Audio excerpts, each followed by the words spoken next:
Lionel Messi শুধু একজন footballer নন, তিনি আর্জেন্টিনা ফুটবলের ইতিহাসের সবচেয়ে উজ্জ্বল নাম। দীর্ঘ ৩৬ বছর অপেক্ষার অবসান ঘটিয়ে ২০২২ সালে আর্জেন্টিনাকে এনে দেন বিশ্বকাপের সোনালী ট্রফি। দেশের কোটি কোটি মানুষের স্বপ্ন পূরণ করেন তিনি। ফুটবলের ইতিহাসেও নিজের নাম লিখিয়েছেন সর্বকালের সেরা হিসাবে। তবে সময় কারোর জন্য থেমে থাকে না। মেসির ক্যারিয়ারও শেষ অধ্যায়ের দিকে এগোচ্ছে। তাই এখন থেকেই প্রশ্ন উঠছে, মেসির পর আর্জেন্টিনার নেতৃত্ব দেবেন কে? ভবিষ্যতে কে হতে পারেন দলের অন্যতম ভরসা? কার কাঁধে উঠতে পারে একদিন সেই ঐতিহাসিক নাম্বার 10 জার্সির দায়িত্ব?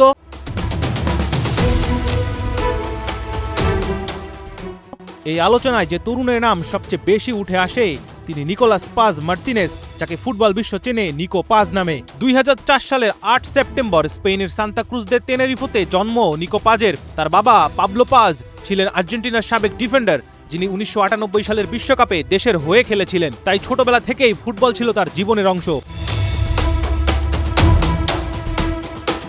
২০১১ থেকে ২০১৪ সাল পর্যন্ত স্থানীয় ক্লাব সিডি সান হুয়ানের হয়ে খেলেন তিনি। এরপর তেনেরিফের একাডেমিতে ২ বছর কাটিয়ে ২০১৬ সালে মাত্র ১১ বছর বয়সে যোগ দেন রিয়াল মাদ্রিদের বিখ্যাত লা ফাব্রিকা একাডেমিতে।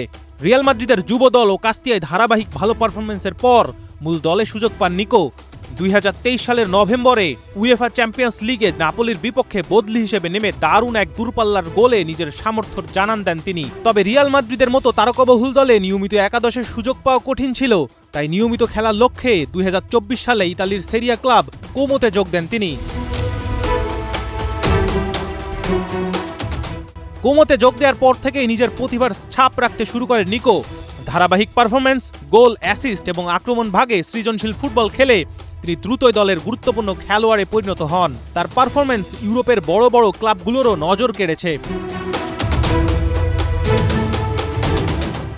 স্পেনে জন্ম হওয়ায় স্পেনের জাতীয় দলের হয়েও খেলার সুযোগ ছিল তার, কিন্তু বাবার দেশের প্রতি ভালোবাসা থেকেই তিনি বেছে নেন আর্জেন্টিনাকে। ২০২৪ সালের অক্টোবরে আর্জেন্টিনা সিনিয়র দলে অভিষেক হয় তার। অভিষেক ম্যাচেই বলিভিয়ার বিপক্ষে লিওনেল মেসির করা এক গোলে অ্যাসিস্ট করে স্বপ্নের শুরুটা স্মরণীয় করে রাখেন। মাঠে নিকো পাজের সবচেয়ে বড় শক্তি তার ক্রিয়েটিভিটি, বল পায়ে অসাধারণ নিয়ন্ত্রণ, ছোট জায়গায় খেলার দক্ষতা এবং প্রতিপক্ষের চাপের মধ্যে শান্ত থেকে সিদ্ধান্ত নেওয়ার ক্ষমতা তাকে আলাদা করে তোলে।